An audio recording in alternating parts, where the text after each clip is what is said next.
CEAP, Centro Espírita Altivo Panfiro. Uma casa de amor. Bom dia aos amigos aqui presentes, aos nossos companheiros também de casa.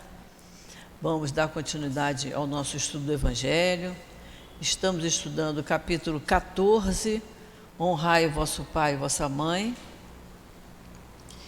E nós estamos no item 9, a ingratidão dos filhos e os laços de família, que nós vamos ler o primeiro parágrafo só para a gente se situar, porque nós já lemos grande parte do item 9, mas é só para a gente se situar no estudo que nós estamos fazendo.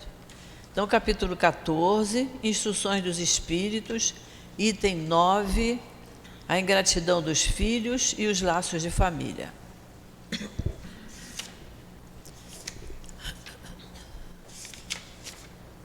É uma mensagem de Santo Agostinho. Eu vou ler só o primeiro parágrafo, que ele diz assim: a ingratidão é um dos frutos mais imediatos do egoísmo e sempre revolta os corações honestos, porém a ingratidão dos filhos em relação aos pais tem um caráter ainda mais odioso. É especialmente sob esse ponto de vista que vamos considerá-la, para analisar-lhe as causas e os efeitos. Nessa, como em outras questões, o Espiritismo vem trazer esclarecimentos para um dos problemas do coração humano. Então vamos fazer a nossa prece para nós começarmos. Quer fazer, Sandra, por favor? Deus, nosso Pai, Pai de misericórdia, que sempre nos perdoa, sempre nos abençoa e sempre está conosco. Vamos agradecer a Ele por mais esse dia de vida, agradecer sempre por nos ter enviado nosso irmão maior, Jesus, que trouxe esse conhecimento. E hoje, mais um dia de domingo, vamos iniciar os estudos da doutrina de Jesus. Agradecer a Jesus, agradecer a coluna de espíritos dessa casa, seu Altivo, doutor Erma, doutor Bezerra, entre outros amigos que estão sempre conosco, nos intuindo, nos amparando para o nosso crescimento, para a nossa melhora. Somos muito gratos por todos, agradecemos a todos e, acima de tudo, a Deus. Graças a Deus. Graças a Deus. Agora está falhando. Então, antes de nós iniciarmos aqui esse item 9, eu queria que vocês abrissem o capítulo 13, que nós estudamos até 2 semanas atrás, o capítulo 13, que a vossa mão esquerda não saiba o que dá a mão direita. É o item 19, no item 19, o último parágrafo do item 19. Por que a gente faz isso? Porque nós estamos trabalhando em cima do Evangelho, não é? Então a gente tem que ter essa intimidade com o Evangelho. Vamos pegar capítulo 13, vamos para o 23. A gente tem que ter essa intimidade com esse livro, que esse livro é importantíssimo na nossa vida. Então, no capítulo 13, que a vossa mão esquerda não saiba o que dá a mão direita, no item 19, que é benefícios pagos com a ingratidão, o último parágrafo do item 19 é muito interessante que a gente apreenda. Vê se vocês acharam aí. Diz assim: ah, meus amigos, se conhecesseis todos os laços que na vida presente vos ligam. Acharam? Não acharam? Todo mundo achou? Se conhecesses todos os laços que na vida presente vos ligam às vossas existências anteriores, se pudesses abranger a imensa quantidade de relações que aproximam os seres uns dos outros para o seu progresso mútuo, ainda ficarias bem mais admirados com a sabedoria e a bondade do Criador, que vos permite reviver para chegar até Ele. É uma mensagem de um guia protetor. Então, esse chegar até Ele é para a gente entrar no reino dEle, né? Que nos permite reviver. Por isso, temos a reencarnação, né? Que é o único dogma da doutrina espírita, é a reencarnação, porque não se discute. É porque é. Existe e existe mesmo. E é muito interessante esse parágrafo, lembrando as nossas ligações, né? Com as vidas anteriores e o que a gente constrói para a nossa vida futura. Por isso que eu voltei lá no item, nesse capítulo 13, que é o anterior ao que nós estamos estudando, para a gente dar uma relembrada que vale muito a pena. Bom, agora vamos para o capítulo 14, o item 9, que semana passada nós já lemos mais da metade dele. A gente vai só dar uma recordada para não pegar o bonde andando. Nesse primeiro parágrafo, que ele fala que a ingratidão é um dos frutos mais imediatos do egoísmo, nós não temos dúvida disso, né? A pessoa faz uma gentileza com o outro, dá uma oportunidade ao outro, o outro pega a oportunidade e vai embora, né? Nós estamos aprendendo a não fazer questão daquele agradecimento, do muito obrigado, do ficar reverenciando a gente. Nós estamos aprendendo a receber a ingratidão e entender. Ele ainda não sabe o que eu estou estudando. Ele ainda não sabe o que eu sei. Então, um dia ele vai chegar lá, um dia ele vai aprender. Bom, nesse mesmo parágrafo, ele diz assim, para analisar-lhe as causas e os efeitos. As causas e os efeitos da ingratidão dos filhos. Estamos estudando a ingratidão dos filhos. Então, às vezes, o filho é ingrato e diz que é por causa de que a mãe não foi boa mãe, o pai não era um pai presente, começa a botar culpa nos pais. E esse parágrafo nos diz que não somos nós que temos que acusar os nossos pais. Quem sabe se aquele filho não merecia ter uma mãe ausente, um pai ausente. A gente nunca sabe. Por isso, os filhos não podem ter como causa da sua ingratidão, porque o pai não foi bom pai, porque a mãe não foi boa mãe. Não, é porque ele é um espírito ingrato mesmo. E os efeitos da ingratidão. Os efeitos é para o próprio ingrato. Não é? Quem é ingrato para com seus pais, ingrato para com seus amigos, ele vai ter que sofrer ingratidão agora ou futuramente, para ele sentir na pele o que ele fez a outro. Então, são as causas e os efeitos da ingratidão. No parágrafo seguinte, ele vai falar o que acontece com o espírito quando ele deixa a terra.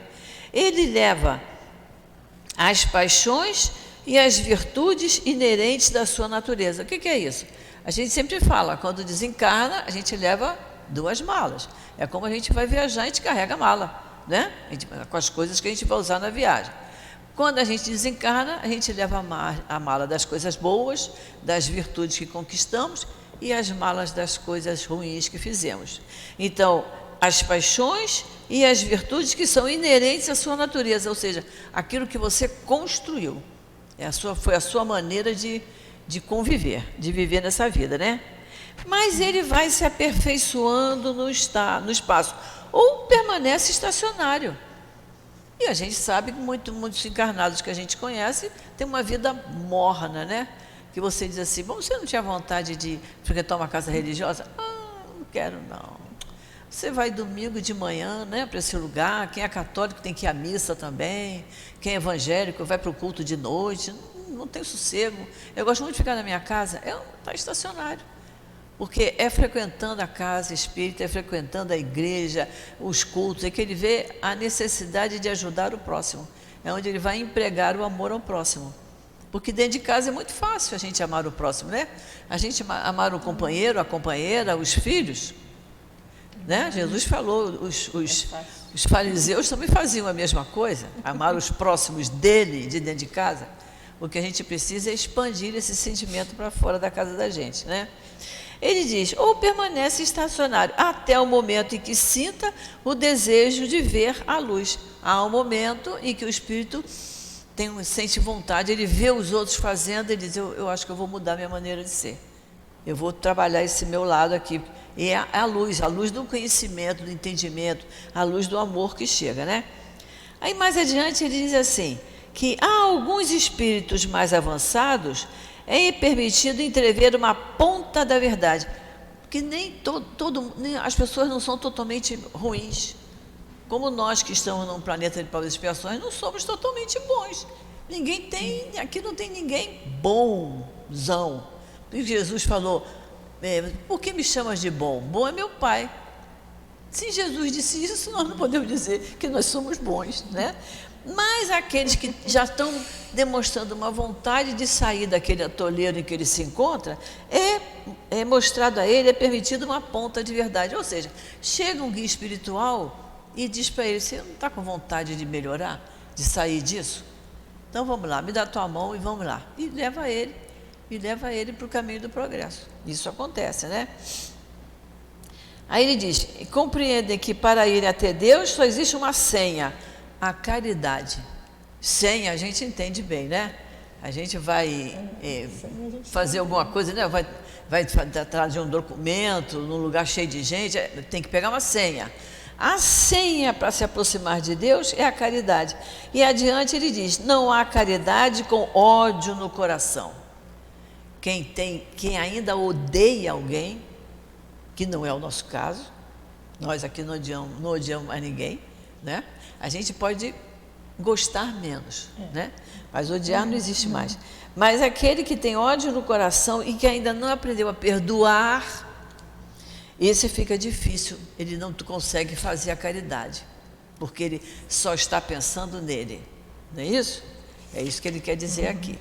No parágrafo seguinte, ele diz assim, então, mediante um imenso esforço, esses espíritos conseguem observar aqueles a quem odiaram na terra e, diante dessa visão, a sua animosidade desperta, revoltam-se com a ideia de perdoá-los, nem aceitam a ideia de perdoar. Ainda mais de renunciar a si mesmo. Que quando você perdoa alguém, você renuncia aos seus maus sentimentos. Você abafa, que eu não quero mais ter esse sentimento negativo, né? Aí, mais adiante, ele diz assim, entretanto, o coração desses infortunados fica abalado. É a pessoa que diz, eu não suporto aquela criatura. Ela não diz isso com calma, com equilíbrio. Ela diz isso com raiva. E você, quando está com raiva, seu coração está batendo mais forte, né? Você está se desgastando. Eles hesitam, vacilam, agitados por sentimentos contrários, que são sentimentos contrários à nossa natureza, porque somos filhos de Deus, fomos criados para sermos bons, amigos, amorosos, não fomos criados para odiar ninguém. Então, o sentimento de raiva, de vingança, de ódio, são sentimentos contrários ao que Deus criou. Por isso que a pessoa fica, o coração pensa que está batendo aqui, a boca fica seca, né? Se a boa resolução predomina dentro deles, eles oram a Deus e imploram os bons espíritos que lhe deem forças no momento mais decisivo da prova. Porque às vezes acontece, você teve uma animosidade com alguém, os anos se passam, de repente você encontra com aquela pessoa. Se encontra com ela no ambiente de trabalho, se encontra com ela na casa religiosa. Aqui, então, se a gente encontrar alguém que há 10 anos atrás a gente se aborreceu, você diz, agora eu estou aqui. Aqui minha conduta tem que ser diferente. É uma grande prova, mas é o momento de eu mostrar que eu aprendi alguma coisa que o Evangelho me ensinou, né? E aí, por isso que eu falei para vocês, que para vocês verem a questão 937 do Livro dos Espíritos, semana passada nós falamos, que vai falar das decepções, ingratidão, afeições destruídas, está lá no Livro dos Espíritos, questão 937. A gente sempre coloca um paralelo com o Livro dos Espíritos, que acho que acontece isso com vocês também. Quando a gente vai ler, você não lê só 937, você fica, o que vai dizer a 938? E a 939? E a gente acaba lendo aquele capítulo, porque é um aprendizado, né? O Evangelho, o Livro dos Espíritos mostra o que acontece conosco, por que acontece e o que poderá acontecer. O Evangelho mostra o que eu tenho que fazer para que o que vai acontecer me traga mais felicidade. O Evangelho é para me melhorar, né? E o Livro dos Espíritos é para conhecer qual é o meu papel aqui, o que eu estou fazendo aqui. E nós temos muitos papéis, nós somos verdadeiros atores, né? Uma hora a gente é mãe, outra hora a gente é filha, outra hora a gente é irmã, outra hora a gente é professor, outra hora é evangelizador, não é isso? Uma hora a gente está fazendo comida, outra hora está passando roupa, outra hora está escrevendo uma coisa. Nós temos vários papéis e a gente tem que saber desempenhá-los, né? Depois, no parágrafo seguinte, ele diz: enfim, após alguns anos de meditações e de preces. Olha, gente, meditação, a gente pensa que meditação é sentar com as pernas assim, né? Fazer assim com as mãos e ficar pensando não sei o quê. Meditação é também você entrar dentro de você. Como é que eu estou fazendo da minha vida? O que eu estou fazendo comigo? Como é que eu estou agindo com o meu semelhante? É isso, é uma introspecção, né? E a gente precisa fazer isso algumas vezes. Como o Santo Agostinho manda lá no Livro dos Espíritos, a questão 919A, que ele diz: à noite, ao se recolher, e cada um faça a sua meditação, pense se prejudicou alguém, se deixou alguém prejudicado, triste, você desgostou alguém, que a gente faça essa recordação, mas também que a gente pense nas coisas boas que recebemos, às vezes uma visita, às vezes um telefonema, uma boa notícia, não é? Um convívio agradável dentro da nossa casa, são motivos da gente, na hora da meditação, dizer que aquele momento foi muito bom e eu tenho que saborear os bons momentos para me fortalecer para enfrentar os momentos que não são tão bons, não é isso? Então, meditações e prece. O espírito se aproveita, aí vem, o espírito se aproveita de um corpo que se prepara na família daquele que ele detestou e pede aos espíritos encarregados de transmitir as ordens supremas para ir cumprir na terra o destino daquele corpo que acaba de se formar. Por isso que nós lemos lá aquele pedacinho do capítulo 13. São as determinações divinas e que a gente tem que entender que é o melhor para nós. Deus sabe o que é melhor para nós. Então, aquele espírito que tinha aquela antipatia, aquela animosidade, ele vai reencarnar naquela família onde tem aquela pessoa que era inimigo dele.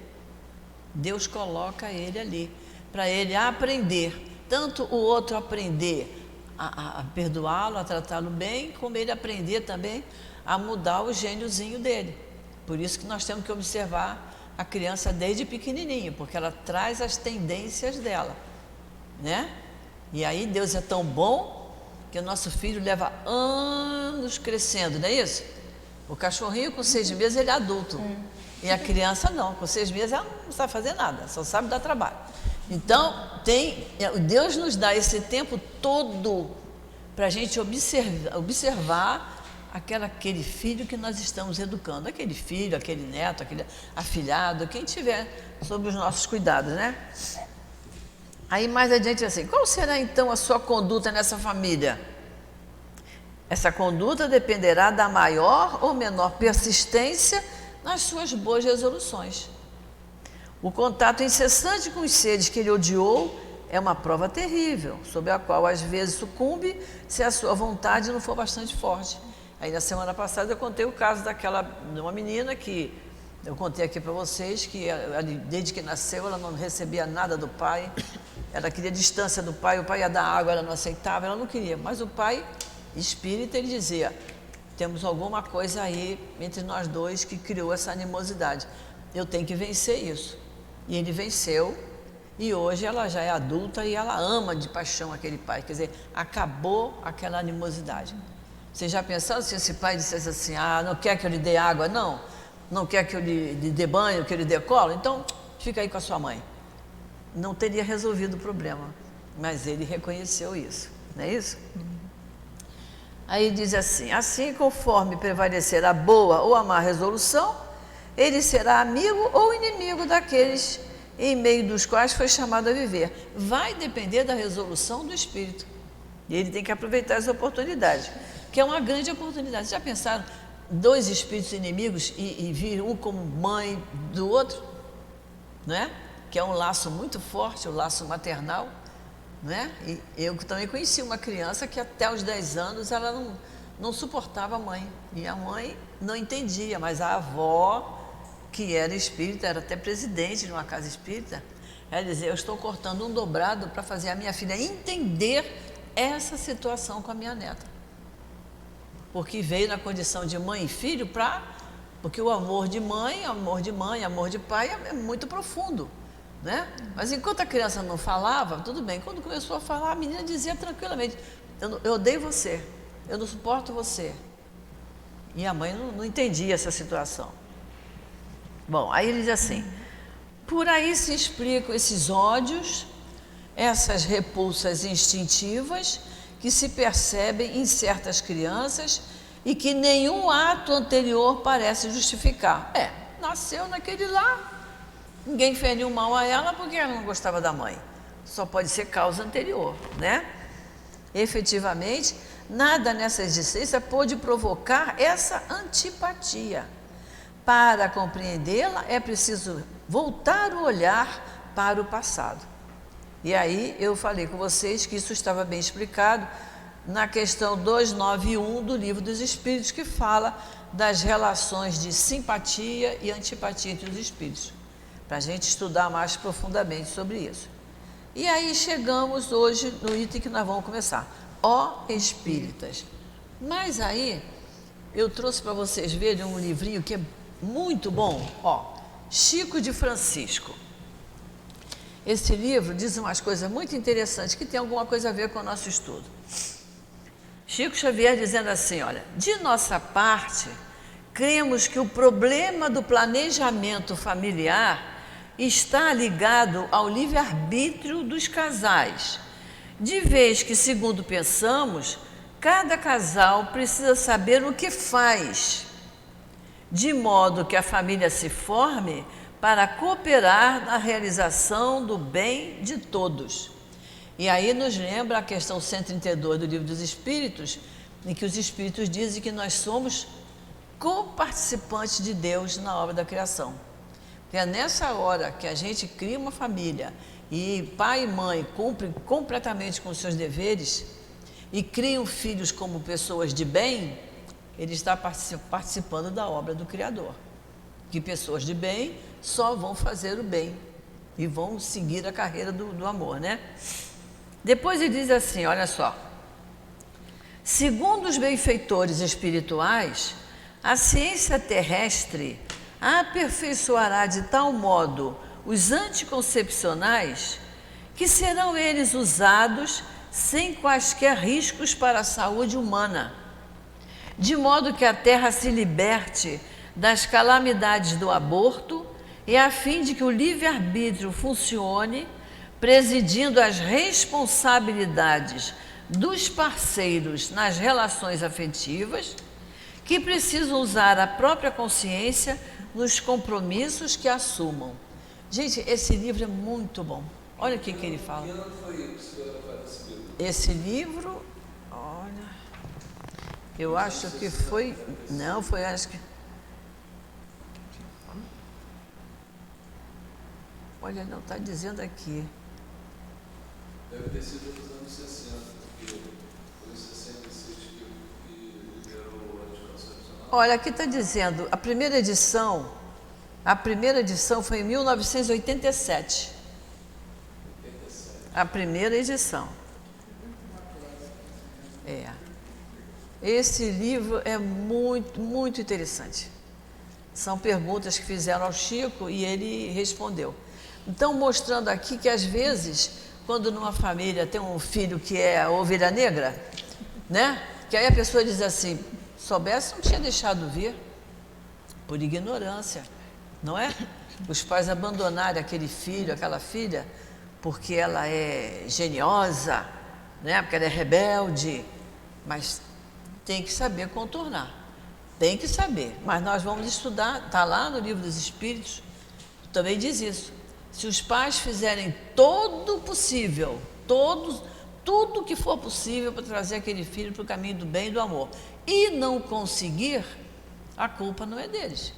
É a rebeldia daquele espírito, que o espírito tem a sua individualidade, né?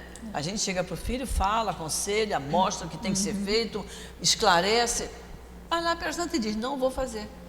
E aí? Foi dito a ele o que poderia acontecer se ele não fizesse. Ele quis fazer, a responsabilidade é do Espírito, é o filho, não é dos pais. Por isso que o livro dos Espíritos é importantíssimo para a gente estudar. Então vamos partir agora do Ó Espíritas. Sandra, vamos lá. Ó Espíritas, compreendei agora o grande papel da humanidade.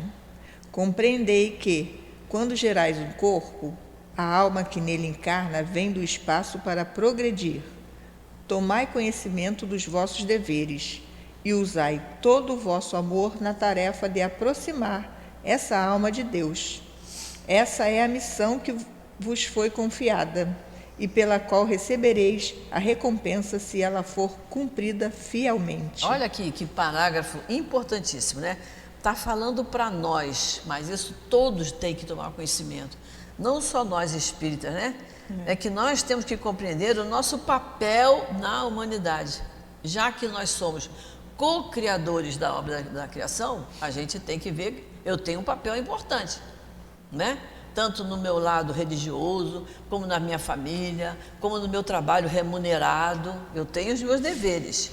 E ele fala o que nós acabamos de ver aqui nesse livro do Chico de Francisco. Compreendei que quando gerais um corpo, a alma que nele encarna vem do espaço para progredir. Certo? Tomai conhecimento dos vossos deveres, deveres de pai e mãe ou de quem cria, que nem sempre é pai e mãe, e usai todo o vosso amor na tarefa de aproximar essa alma de Deus. E essa é a missão que vos foi confiada e pela qual recebereis a recompensa se ela for cumprida fielmente. Não é a mãe, no dia que ela está de bem, mamãe, posso isso? Pode. No dia que ela está mal, não, hoje eu não quero conversar com você, não. Não é assim.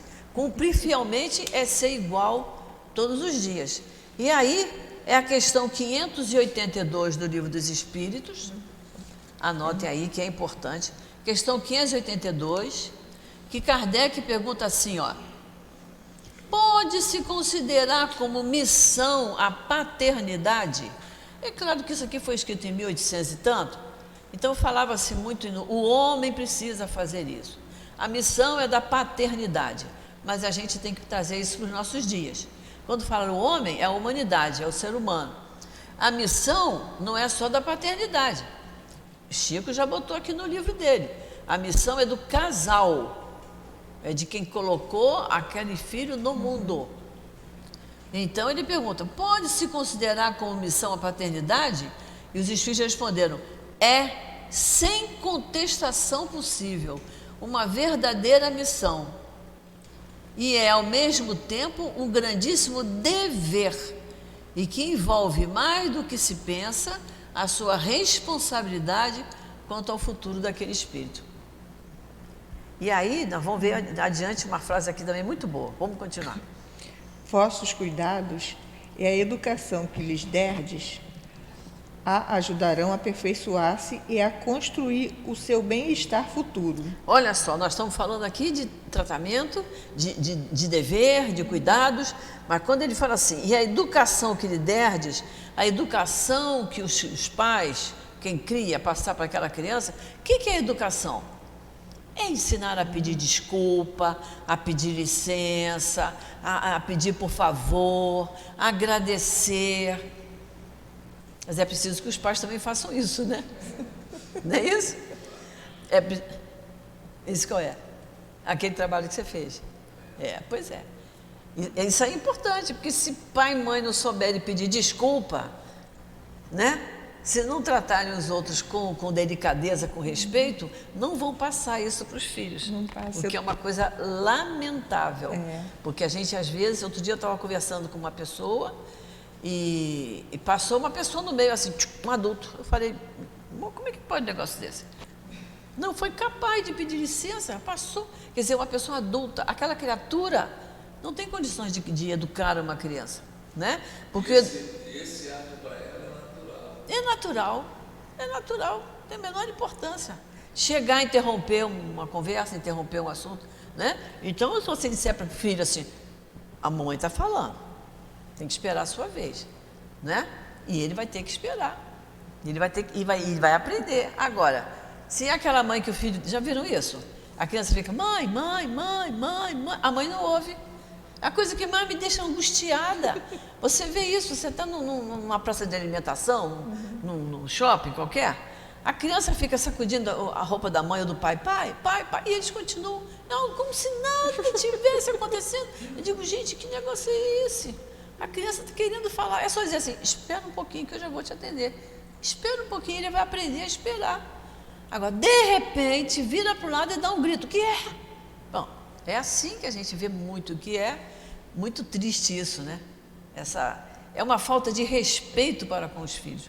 Por isso que o capítulo é honrar vosso pai e vossa mãe, e eu sempre acrescento, e honrar o filho também.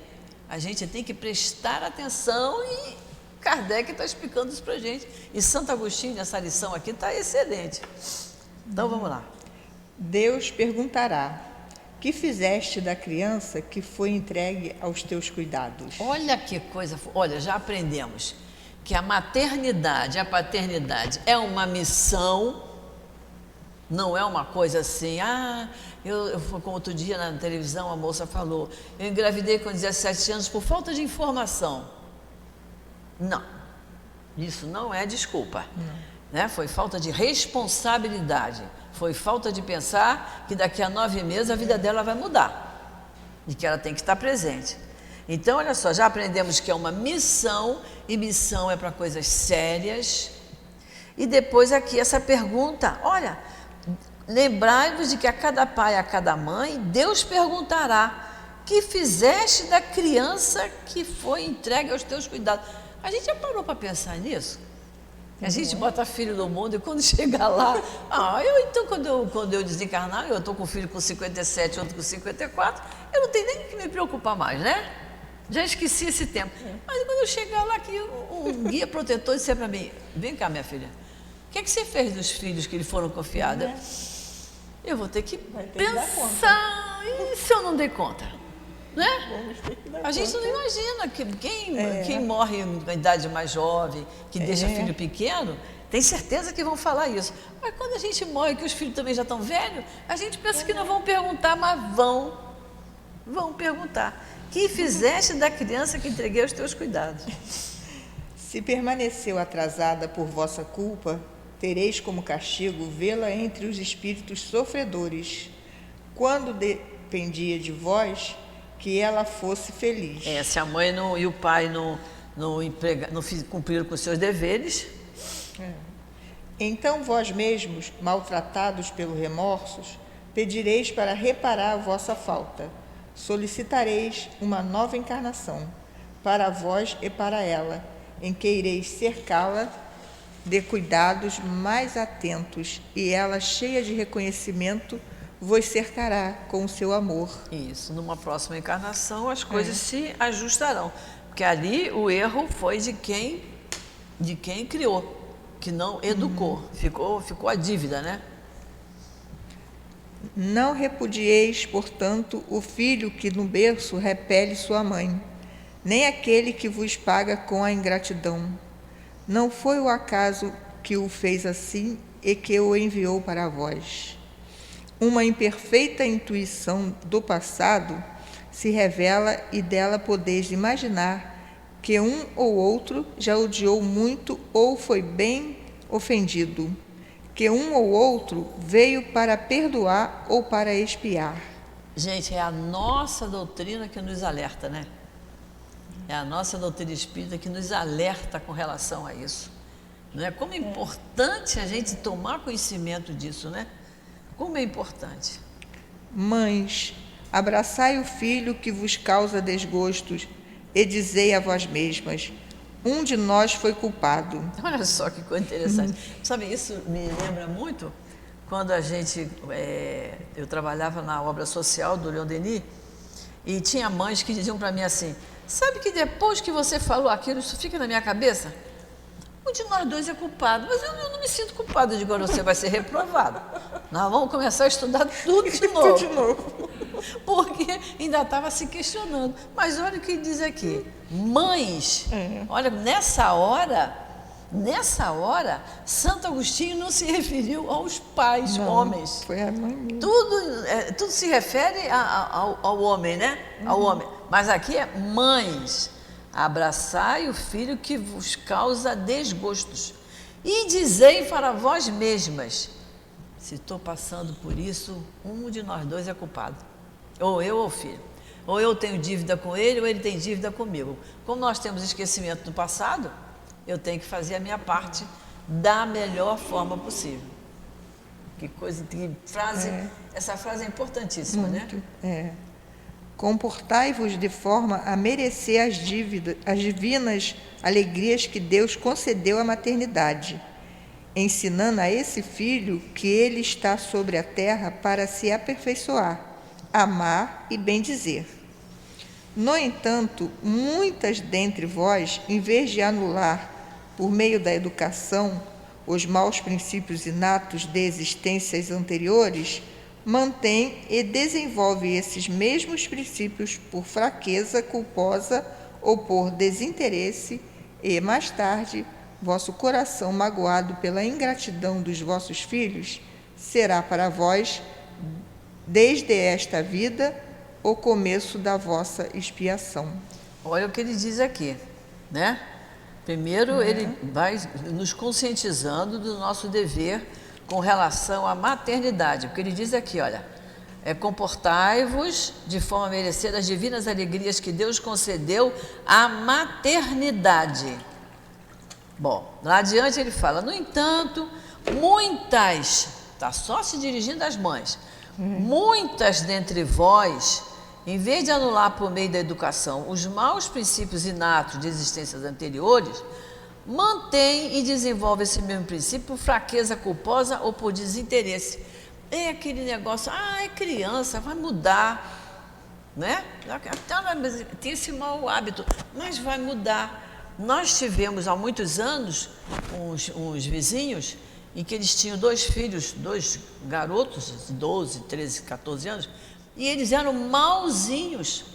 Eles pegavam os pequenos, de 5, 6, 7 anos, e davam um cascudo na cabeça, e empurravam. E naquela época era muito comum, pular muro, né? Meus filhos quase não usavam o portão. Eles vinham correndo, pulavam o muro e caíam lá na rua. Era um lugar que podia brincar na rua, eles brincavam na rua. Então, eles, quando o filho ia pular, eles empurravam para a criança cair lá do outro lado. Mas se a gente fosse falar, porque o problema não era só meu, era das outras mães também, então nós fôssemos conversar com ela, né, Jorge? Ela dizia assim, meus filhos não fazem isso. Meus filhos, não foram meus filhos que fizeram isso. E aí a gente dizia, eu dizia para a vizinha, eu digo, olha, não adianta. A gente tem que ensinar os nossos filhos a ficarem espertos. Quando aqueles 2 chegarem perto, entra. Porque não pode disputar que eles são mais velhos. Mais tarde, os 2 foram presos por uso de droga, sabe? E por outros maus comportamentos. Então, é isso que acontece. Ali, aquela mãe, e não só a mãe, o pai também, falhou por não ter observado as tendências maldosas daqueles meninos, porque eles machucavam as crianças. Machucaram, uma vez quebraram a cabeça de um pequeno, que nós até levamos no hospital, que fez um furo na cabeça da criança. Mas não fui eu, mas não foram meus filhos que fizeram isso. Então ele diz aqui, olha, ou por uma fraqueza culposa, porque o marido não era muito presente, ele era crooner, antigamente era muito comum isso, né? Ele era crooner de uma boate, então a vida dele era lá na boate. Então ela também não queria assumir coisa nenhuma, né? Ou por desinteresse. Tem gente que acha que a criança mostra que a criança mostra as tendências dela, né? Tem criança que é mentirosa e a gente tem que contornar aquilo, tem que conversar com ela, isso existiu mesmo? Aconteceu? Quando foi? Tem que questionar para ela se sentir pressionada, porque é um hábito às vezes de contar uma mentira e vai por aí afora. Aí tem aquela pessoa adulta que faz a bendita fofoca. O que é a fofoca? É uma mentira, é uma coisa que foi criado e foi espalhado pelo prazer de espalhar uma coisa errada, né? Eu tive um aluno que ele roubava dos coleguinhas. E ele dizia, tia, minha borracha sumiu, minha lapiseira sumiu. E eu ficava observando até que eu descobri que era ele. sabe? Porque eu comecei a ver que ele pegava lápis de cor do outro e tal. Chamei a mãe para conversar, ele tinha 7 anos. Chamei a mãe para conversar, falei para ela que ela observasse mais, porque também nós tínhamos, antigamente chamava, agora é CRE, mas antigamente era o DEC, e tinha a psicóloga. Tinha psicóloga, tinha uma criança com uma dificuldade, a gente indicava que levasse a psicóloga. A mãe tirou o menino da escola, porque disse que eu estava criando uma infâmia. Mas eu só chamei depois que eu vi fazer. Ele pegou, o menino deixou a caixa de lápis de cor em cima da mesa e deixou os lápis meio espalhados e foi fazer outra coisa. E eu estou olhando, ele foi lá, pegou um bocado de lápis, jogou dentro da... Nem era mochila, acho que ainda era a pasta que usava. Jogou. Eu falei, agora eu vou observar. Então é ele. Fiquei de olho e passei a ver que fazia outras coisas também. Mas essa mãe teve um desinteresse, porque ela disse, você está condenando uma criança de 7 anos? Eu digo, eu não estou condenando, eu estou lhe ajudando. Porque hoje ele tem 7, quando ele tiver 17, eu não sei o que ele estará fazendo. Então está na hora de você acompanhar mais o seu filho. E ele não tinha uma situação financeira ruim, não. Ele não tinha, não. Mas então eu aconselhei que levasse ele no psicólogo. Se não fosse o psicólogo da prefeitura, que fosse um particular, que levasse, precisava de um acompanhamento, que ela observasse isso na vizinhança, com outras crianças. Tirou a criança da escola. Quer dizer, não é um comportamento, uma fraqueza dessa mãe, né? Por achar que o filho... É porque ela não sabe o que a gente sabe. Ela não sabe que aquele espírito é antigão, não foi criado por ela. Ela criou o corpinho dele, não criou o espírito. Então foi um espírito que veio com aquela tendência para que os pais corrigissem aquilo e estavam deixando passar. A tarefa não é tão difícil quanto poderíamos pensar. Ela não exige o saber do mundo. Que tarefa que ele está falando? A tarefa de educar. E a gente vê crianças com pais completamente analfabetos e são crianças ótimas. Porque pai e mãe, com amor no coração, com interesse de ver o bem daquela criança, eles acompanham os passos daquela criança. Então ele diz que a tarefa não é tão difícil. Não exige o saber do mundo. O que é isso? Que pai e mãe tenham um diploma, sejam formados em alguma coisa. Tanto o ignorante quanto o sábio podem desempenhá-la, e o Espiritismo veio facilitar esse desempenho, fazendo com que se conhecessem as causas das imperfeições do ser humano. E o Espiritismo veio facilitar, por isso tem evangelização, não é? É pena que é uma vez por semana, mas são 3 horas que a criança fica aqui e que está aprendendo, né, Guilherme? A Mônica mesmo diz que o grupinho dela, que são bem pequenininhos, né? Como já criaram hábitos de comer bonitinho, de não sujar em volta da mesa, de não gritar, de na hora da forma de se arrumar direitinho, um atrás do outro, com disciplina. É uma vez por semana. Agora vocês imaginem pai e mãe dormindo e acordando com aquela criança, tem todo o tempo de ajudar. E não pode deixar o tempo passar, deixar correr, porque vai crescer, vai aprender. O que ele vai aprender e com quem? Teria que aprender com pai e mãe, se falharem, né? Desde pequenina, a criança manifesta seus instintos bons ou maus, que traz de existências anteriores. É preciso que os pais se dediquem a estudá-los. São espíritos que já vêm de outras encarnações, né? Que a gente não sabe quais são as dificuldades daquele espírito. Então ele diz que pode trazer instintos bons ou maus. E é preciso que os pais se dediquem a estudar, ou seja, sejam observadores. Os pais precisam observar. Todos os males têm seu princípio no egoísmo e no orgulho. Observai, pois, os menores sinais que possam revelar o germe desses vícios e tratai de combatê-los logo, não deixando que criem raízes profundas. Fazei com que o bom jardineiro, que arranca os maus rebentos à medida que eles vão surgindo na árvore, se deixar de que o egoísmo e o orgulho se desenvolva, não vos espanteis por mais tarde ser despago com a ingratidão. Muito bem. Quando os pais fazem tudo o que devem para o adiantamento moral de seus filhos, porém mesmo assim não alcançam êxito, eles não têm que se lamentar e sua consciência pode ficar tranquila. Está vendo que nós falamos aqui, né? Às vezes é a rebeldia do espírito que não ouve pai e mãe. Então, Quanto à tristeza bem natural que eles sentem pelo fracasso dos seus esforços, Deus lhes reserva uma imensa consolação, pela certeza de que se trata apenas de um atraso, de que em outra existência lhes será permitido acabar a obra começada nesta, e de que um dia o Filho ingrato os recompensará com o seu amor. isso. Aí, capítulo 13, item 9, que foi que nós lemos aquele pedacinho no início, né? Que são os benefícios pagos com ingratidão. Vamos lá. Deus não dá uma prova acima das forças daquele que a pede, só permite as que podem ser cumpridas. Se não se consegue triunfar, não é por falta de possibilidades, mas de vontade. Tá vendo? Então não adianta a pessoa se queixar. Por que que Deus me deu esses filhos assim? Porque ele achava que você tinha condições de ajudar aquele espírito.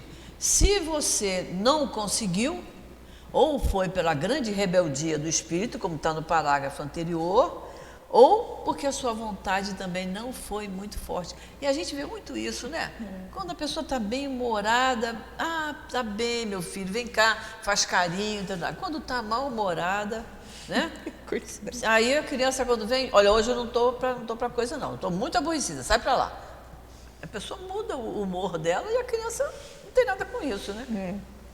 Quantos existem que, em vez de se resistirem aos maus procedimentos, neles se satisfazem? É a esses que estão reservados os choros e as lamentações em suas vidas futuras. Admirai, porém, a bondade de Deus, que nunca fecha a porta a quem está arrependido. E chega o dia em que o culpado está cansado de sofrer, em que seu orgulho, enfim, foi dominado. E é então que Deus abre seus braços paternais ao filho pródigo, que se lança aos seus pés. Então, como é preciso que a gente reconheça o nosso erro, né? Que a gente caia em si.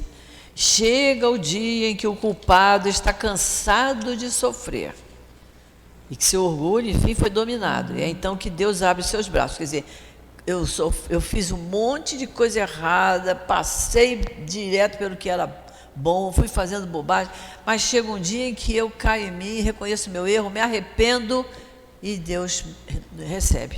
E aí ele está lembrando aqui, Santo Agostinho, lembrando que que Deus abre espaço paternal ao filho pródigo que se lança a seus pés. Depois nós vamos estudar sobre a parábola do filho pródigo, né? Que é uma parábola que causa-se muitas... Mas é o caso disso, o filho era um desperdiçado, era um sem juízo, mas quando ele se arrepende e volta, o pai recebe ele de braços abertos. Porque o negócio é a gente se arrepender do que fez. Mas é se arrepender e saber que não vai errar mais naquilo. Porque às vezes assim, você está arrependido? Tô. No dia seguinte faz a mesma coisa. Não se arrependeu, não. Né? Foi só para o pai e mãe dar um sossego. Mas perante Deus não tem isso. Deus sabe o que se passa no nosso íntimo. Então, se o espírito realmente se arrepende, Deus abre seus braços paternais, né, ao filho pródigo que se lança a seus pés. Então, as grandes provas, entendei bem o que digo, são quase sempre o indício de um fim de sofrimento e de um aperfeiçoamento do espírito, quando são aceitas por amor a Deus. Olha só, então, você ter um filho, ou você ter uma criança que você crie, ou você ter um irmão muito problemático, ele diz aqui, é uma grande prova, que você dorme e acorda junto com aquela pessoa, que a pessoa está sempre te espizinhando. As grandes provas são quase sempre o indício de um fim de sofrimento. É uma prova que a pessoa tem que passar por conviver com uma criatura difícil. Às vezes é um chefe, né? fim de um sofrimento e de um aperfeiçoamento do espírito, quando são aceitas por amor a Deus. Nós conhecemos um rapaz que teve um chefe durante 13 anos que foi um tormento, mas ele não podia se rebelar, porque não podia perder o emprego, né? O chefe estava colocado ali por merecimento de conhecimento e tudo, mas era uma pessoa muito ruim e desagradável. Você lidar com uma pessoa assim que não tem higiene, que não tem princípios, o tempo todo, você receber ordens de uma pessoa que tem um comportamento assim, dá um desespero. Mas essa criatura, o rapaz dizia, não, eu tenho filho, eu tenho família, eu tenho que engolir isso aí. Um dia isso vai acabar. Foram 13 anos, Jorge sabe disso, né, Jorge? Foram 13 anos que teve que engolir aquele chefe difícil, problemático, né? Se ele tivesse se rebelado, ia perder o emprego, não estaria hoje com a cabeça tranquila como ele tem, não é? Então é isso aí. E o que acontece? Uma coisa interessante, olha só, quando são aceitas por amor a Deus, e sem lamentações. A gente sabia que ele tinha esse chefe, mas a própria mulher dele dizia, ele não chegava em casa reclamando. Ele dizia assim, eu não sei porque eu tenho que passar por isso, mas eu tenho que passar, eu tenho que aguentar. É o meu emprego, eu tenho que aguentar. Mas ele não chegava em casa todo dia reclamando, mal-humorado, né? Eu conheci um que chegava em casa mal-humorado e tirava o sapato, jogava o sapato longe, assim, com o pé para cada lado, nervoso que estava, que teve um dia ruim. Não era o caso dele. Ele, de quem não compreende. E ele compreendeu. Está na compreensão do fato. A rebeldia, ela só aumenta o problema. Só aumenta o problema. E não resolve nada. Não traz uma solução, né? Não traz uma solução. E não ia ficar como chefe ali indefinidamente. Uma hora tinha que acontecer, né? A empresa muda, a chefia muda tudo, tiraram ele daquele setor. Ele se livrou daquilo. É um momento supremo para o espírito, no qual é preciso, principalmente, não falhar com lamentações, se não quiser perder o fruto da prova e ter que recomeçar. Olha só, por isso que a gente fala, né? Não se lamente, não reclame, para não perder o fruto da prova. Qualquer dor, qualquer dificuldade que a gente passe, é uma prova que nós estamos enfrentando. E se eu me lamentar, porque quando a gente se lamenta, a gente desgasta o outro, né? Não é isso? Se eu sempre chegar perto dessa Sandra, você não sabe da maior, e tá, aí a Sandra vai dizer assim, mas todo domingo a Gracilda tem uma coisa desagradável a me contar. A gente fica desagradável até para o outro e causa um desgaste muito grande, né? Então ele está dizendo isso, para não perder o fruto da prova, porque se é uma prova, eu tenho que ser aprovada e eu tenho que me esforçar. O pessoal que está fazendo o Enem hoje, não tiveram que estudar, estressado. é muito. Todo mundo estressado. Todo mundo estressado. O Enem estressa, né? O Enem estressa. Então, mas tem que fazer a prova. Para fazer a prova, teve que estudar muito, né? Então, e a vida da gente é composta, a vida é uma escola e que nós estamos cercados de provas, porque estamos no planeta de provas e expiações. Então, temos que passar pelas provas sem nos lamentarmos.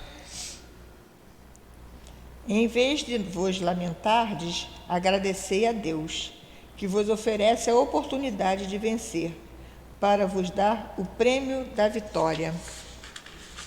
Então, quando sairdes do turbilhão do mundo terrestre, entrareis no mundo dos espíritos e sereis aclamados como o soldado que saiu vitorioso do meio da batalha. De todas as provas, as mais penosas são as que afetam o coração. Muitos suportam com coragem a miséria e as privações materiais, mas sucumbem sob o peso dos sofrimentos domésticos, magoados pela ingratidão dos seus. Como é terrível essa angústia! Já vimos isso, né? Que os sofrimentos causados, vindos do nosso emocional, os sofrimentos morais, para nós nos pesam muito mais do que o sofrimento material. Que o sofrimento material, por falta de alguma coisa, alguém pode nos ajudar. O sofrimento físico, você toma um analgésico. Agora, o sofrimento que vem do coração, esse é muito difícil, né? Mas o que pode, nessas circunstâncias, reerguer a coragem moral, senão o conhecimento das causas do mal e a certeza de que, se há longas aflições, não há desesperos eternos, porque Deus não pode querer que a sua criatura sofra sempre? Deus não quer isso. Por isso nós sabemos que não existem as penas eternas. Não existe pena eterna. A pessoa desencarnou, vai para um lugar de dor, de sofrimento, porque ela precisa passar por aquilo, porque ela errou muito, mas se ela cair em si, se ela se arrepender e tiver o desejo de reparar o mal que fez, ela é tirada daquele meio. Agora, se ela ficar ali renitente, mas eu fiz isso porque eu não tive uma mãe boa, eu não tive um pai bom, porque eu não tive isso, porque eu não tive, fica botando desculpas, não sai do sofrimento, né? E Deus não permite que exista pena eterna. Vai depender da reação do espírito, da vontade dele de sair daquela situação difícil.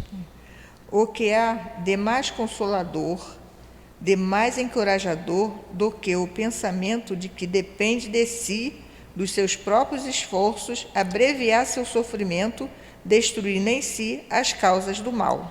Depende só de nós. Para isso, no entanto, é preciso que o homem afaste seu olhar da terra e não veja só uma existência, que se eleve pairando no infinito do passado e do futuro. Então, nós que somos espíritas não podemos ficar com o nosso olhar parado só no presente, na terra. Eu vim de vidas passadas e terei vidas futuras.